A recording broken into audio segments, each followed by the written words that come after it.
रीना रॉय ने कुछ साल पहले दिए गए एक इंटरव्यू में मोहसिन खान संग अपनी शादी को लेकर बात कही थी। आखिर वो कौन सी बड़ी बात है, आपको बताते हैं।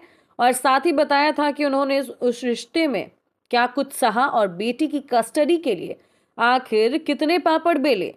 जी हाँ, 70 और 80 के दशक में फिल्म इंडस्ट्री पर राज करने वाली रीना रॉय ने जितना स्ट्रगल करियर के शुरुआती दिनों में किया, उससे कहीं ज्यादा जो स्ट्रगल है वो निजी जिंदगी में उन्हें करना पड़ा। रीना रॉय ने जिस इंसान से बेशुमार प्यार किया, जिसके साथ शादी करने के सपने देखे, उसी का साथ नहीं मिला, और जिसके साथ घर बसाया उससे बहुत ही बदले में। बता दें, रीना रॉय शत्रुघ्न सिन्हा से बेहद प्यार करती थी।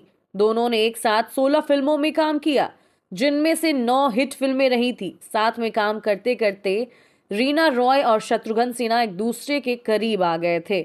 दोनों के प्यार के अफेयर के चर्चे जो हैं फिल्मी गलियारों में तेजी से फैलने लगे। लेकिन किसे पता था कि रीना रॉय और शत्रुघ्न सिन्हा के इस प्यार को किसी की नजर लग जाएगी। साथ ही रीना और शत्रुघ्न सिन्हा का रिश्ता टूट गया, उनका प्यार अधूरा रह गया। बताया जाता है कि जब रीना रॉय लंदन में रहती थी और वापस लौटी, तो उन्होंने पाया कि शत्रुघ्न सिन्हा ने पूनम से शादी कर ली है।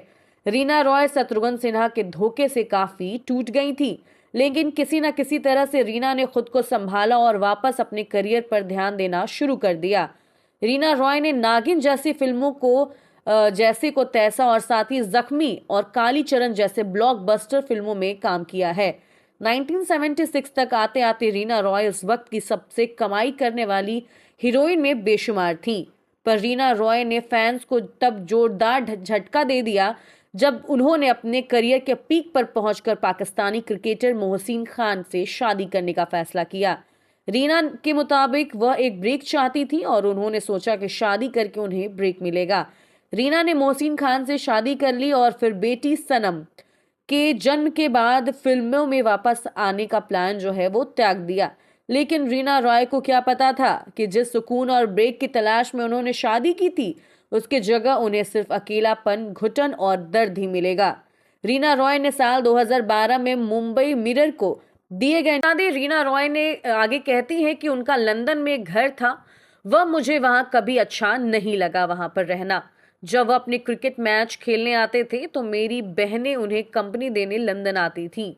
नेगी वे बताती हैं कि मुझे बहुत ही अकेलापन महसूस होता था। वह चाहते थे कि मुझे ब्रिटिश सिटीजनशिप मिले, जो मुझे बिल्कुल ही स्वीकार नहीं था। उनके परिवेश, लाइफस्टाइल और दोस्तों के बीच जो एडजस्टमेंट है वो मैं नहीं कर पा रही थी। मुझे लेट नाइट और लोगों को एंटरटेन करना पसंद नहीं था। हमें एहसास हुआ कि हम दोनों एक दूसरे से काफी अलग इंसान हैं और हम साथ नहीं रह सकते हैं। आगे रीना रॉय का बताना है कि एक पॉइंट ऐसा भी आया जब मैंने अपनी माँ को फोन किया और उनसे पूछा कि क्या शादी का मतलब क्या होता है, तो माँ ने सिर्फ इतना ही कहा कि निभा लो, ये है शादी का मतलब।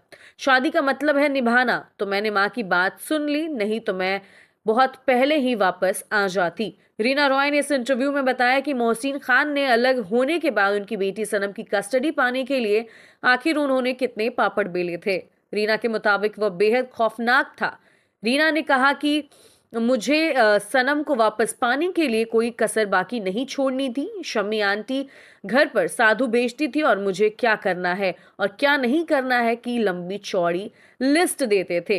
क्या खाना है और क्या नहीं यह भी बताते थे। वो कहते हैं कि मुझे रोजाना समंदर में खड़ी होकर होना चाहिए, और वही वह मैंने भी किया है। आगे कहती हैं कि क्या खाना है और क्या नहीं खाना है वे भी बताते थे मुझे। वो कहते हैं मुझे रोजाना समंदर में खड़ी होना चाहिए, और मैंने वह भी किया। तब तक किया जब तक कि मेरी माँ ने दखल नहीं दिया है। हालांकि जब रीना रॉय उस कड़वे सच को और उस दौर को भूलकर आगे बढ़ चुकी हैं, बेटी सनम की कस्टडी उनके पास ही है। मोहसिन खान से अलग होने के बाद रीना रॉय ने फिर कभी शादी नहीं की। वह आज तक सिंगल मदर है। रीना रॉय से जब दोबारा शादी करने के को लेकर सवाल किया गया तो एक्ट्रेस ने कहा, मेरे पास इसके लिए वक्त नहीं है। मेरी बेटी मेरी जिम्मेदारी है। शादी करना यानी एक और आदमी को पालना होगा। मैंने अगर शादी नहीं की तो आज एक अच्छी डांसर भी होती। जी हाँ, ये है रीना रॉय के बारे में कुछ अनसुनी बातें और अनकही बातें। अगर आप ऐसे ही एक्ट्रेस के बारे में जानना चाहते हैं तो कमेंट सेक्शन में जरूर बताएं।